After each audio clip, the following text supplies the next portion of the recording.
Dans le petit village d'Appomattox-Courthouse, en Virginie, un moment historique se déroule le 9 avril 1865. Ce jour-là, le général Robert Lee se résigne à rendre ses 28 000 soldats confédérés au général de l'Union, Ulysses S. Grant, marquant ainsi la fin effective de la guerre civile américaine. Juste quelques jours avant, l'ambiance était bien différente.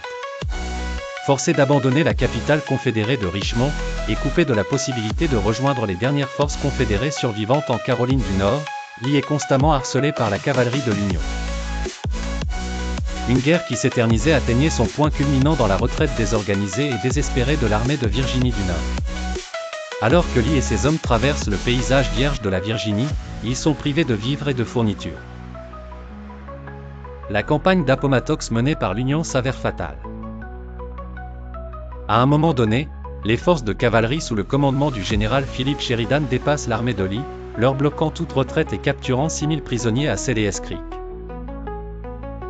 Les désertions se multipliaient, et dès le 8 avril, les Confédérés se trouvent encerclés, sans espoir d'évasion. Conscient de l'inéluctable issue, Lee envoie un message à Grant, exprimant sa volonté de se rendre. Les deux généraux conviennent de se rencontrer dans le salon de la maison de Wilmer & Céline, à 1h de l'après-midi. Bien que Lee et Grant se connaissent à peine, pour s'être croisés pendant la guerre américano-mexicaine, l'atmosphère est marquée par une tension douce amère. Grant, fidèle à sa réputation de général pragmatique, fait son arrivée en tenue de campagne boueuse.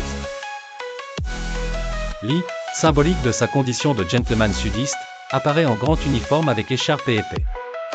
La conversation, bien que cordiale, est lourde de sous-entendus.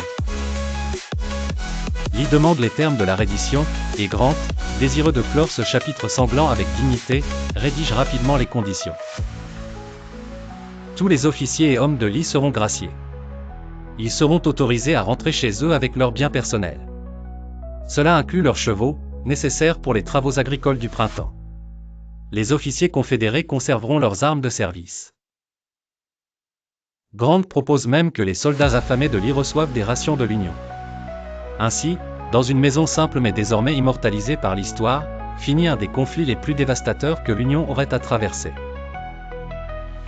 La simplicité et la générosité des termes de Grant deviennent emblématiques de la réconciliation à venir, même si d'autres difficultés guettent à l'horizon.